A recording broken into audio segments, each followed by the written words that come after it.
Bonjour, je suis Lionel de Calme au Travail, la chaîne spécialisée dans la réduction du stress au travail. J'espère que vous allez bien aujourd'hui. Alors voilà, je me présente dans cette première vidéo qui va être, j'espère, la première d'une longue liste que je vais poster sur cette chaîne YouTube. Donc, écoutez, si le sujet déjà vous intéresse, je vous invite à mettre un petit pouce bleu pour m'encourager et puis à vous abonner évidemment à la chaîne, hein, comme tout le monde le préconise, puisque comme ça vous serez informé des nouvelles vidéos qui vont sortir au fur et à mesure. Alors, de quoi va-t-on parler sur cette chaîne? On va parler de tout ce qui est lié au monde du travail et sous l'angle en fait du stress qui est généré par le monde du travail, et Dieu sait s'il y en a énormément. Alors, pour me présenter un peu, je m'appelle Lionel et j'ai 52 ans. Et j'ai énormément d'expérience dans ce domaine-là, puisque j'ai été à la fois employé, salarié du secteur privé.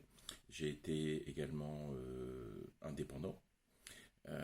Et j'ai été également chef d'entreprise, donc patron, directeur ou dirigeant de SAS avec plusieurs employés, etc.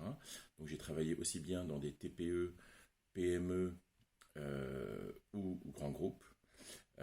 Et j'ai une expérience assez large, on va dire, de la problématique du monde du travail depuis les années 90, où j'ai commencé à travailler. Donc, pourquoi j'ai développé Calme au Travail? C'est parce que, en fait, justement, je n'étais pas du tout calme au travail pendant l'essentiel de ma carrière, en réalité.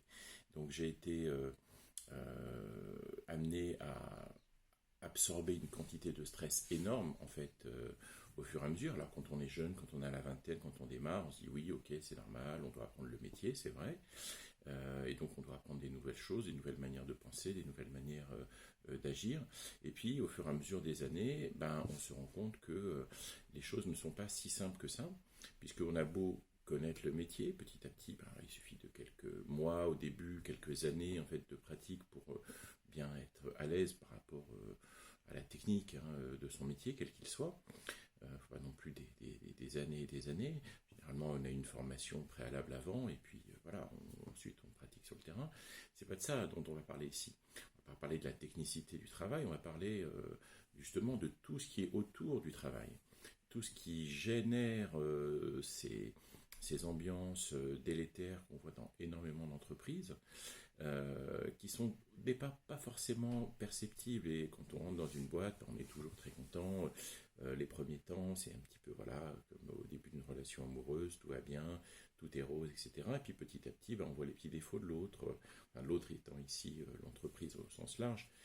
Et donc le management, le style de management précis dans des cas de stress, dans des cas où l'entreprise elle-même est stressée, hein, c'est-à-dire que ce n'est pas que les individus qui sont stressés, les organisations et les entreprises elles-mêmes subissent énormément de stress de la part de leur environnement. Donc leur environnement il est très vaste.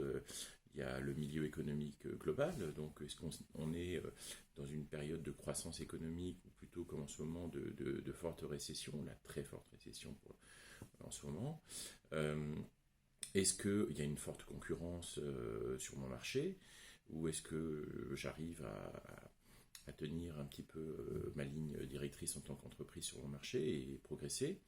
Est-ce que j'ai des concurrents qui sont méchants et qui sont en train d'essayer de m'éliminer ou de m'absorber? Est-ce que y a des nouveaux entrants qui vont rafler peut-être le marché avec des idées nouvelles, des innovations, etc., etc. Bref, le monde de l'entreprise, c'est loin d'être un long fleuve tranquille. Ce n'est d'ailleurs jamais le cas. Même pour les grandes entreprises qui ont, on va dire, qui sont numéro un sur leur marché, c'est jamais un long fleuve tranquille. Il y a toujours des changements. Alors c'est peut-être à plus longue échelle et il y a plus de possibilités de s'adapter, mais le nombre de grandes entreprises qui ont périclité alors qu'elles étaient numéro un sur leur marché, c'est énorme. Donc, ce que je vous propose, moi, pendant ces vidéos-là, c'est de parler de tout l'environnement des entreprises, de tout ce qui est à l'intérieur des entreprises, tout ce qui se passe, la vie en tant que salarié, indépendant ou même dirigeant, hein, puisque je l'ai été aussi, et voir quels sont les impacts sur les organisations au général, quels sont les impacts sur les groupes, les services à l'intérieur ou les groupes d'individus, et puis surtout, quels sont les impacts à titre personnel pour générer autant de stress, puisque en fait, une des choses les plus communes, c'est la sensation de stress qui est partagée par plus de 3/4 en fait de la population active. C'est comment qui se sent un peu ou beaucoup stressé, ce qui est quand même énorme hein, en termes de proportion. Et alors pour tempérer ça, dans les études sur le stress qui sont régulières, hein, qui sont faites par des organismes d'État ou privés, on s'aperçoit qu'il y a toujours une proportion de gens qui se disent jamais stressés. Donc ces gens-là, évidemment, ils ne vont pas être forcément très intéressés par Calme au travail, et tant mieux pour eux. Hein, donc ils représentent entre 5 et 7% de la population. Donc ces gens-là, je leur dis bonne continuation sur votre lancée. Moi, je vais m'adresser aux 97 ou 95% restants qui, eux, sont sujets au stress au moins occasionnellement, si ce n'est souvent, voire tout le temps. Donc pour ça, je serai amené à vous donner tout un tas de, pas seulement d'informations, mais aussi d'astuces, de trucs et on va dire de solutions, puisque mon objectif aussi, c'est d'apporter des solutions. Et j'aurai l'occasion de vous en parler dans une prochaine vidéo où je vous parlerai justement de toutes les possibilités d'action que l'on peut avoir face au stress professionnel. Voilà, je vous parlerai un petit peu plus de ma carrière, de mon évolution à titre personnel. Mais là, dans cette première vidéo, on va dire généraliste, on va simplement s'arrêter là pour un premier temps et on pourra continuer sur d'autres sujets beaucoup plus précis et je donnerai différents thèmes comme le management, le mode de vie, le métro boulot dodo, les différentes formes de maladies qui sont liées au stress, etc., etc. Enfin, il y a énormément de choses. Les relations entre les collègues, hein, qui sont une énorme source de stress, voilà, entre les collègues, entre les chefs, et les problèmes que ça peut générer à tous les niveaux, dans la vie personnelle, dans la vie extra-professionnelle, etc. Donc je vous donne rendez-vous sur une prochaine vidéo pour parler d'un sujet en plus en particulier, puis vous raconter un petit peu comment moi j'ai réussi à me débarrasser d'une très grande partie de ce stress au travail. À très bientôt, merci pour votre écoute. Au revoir.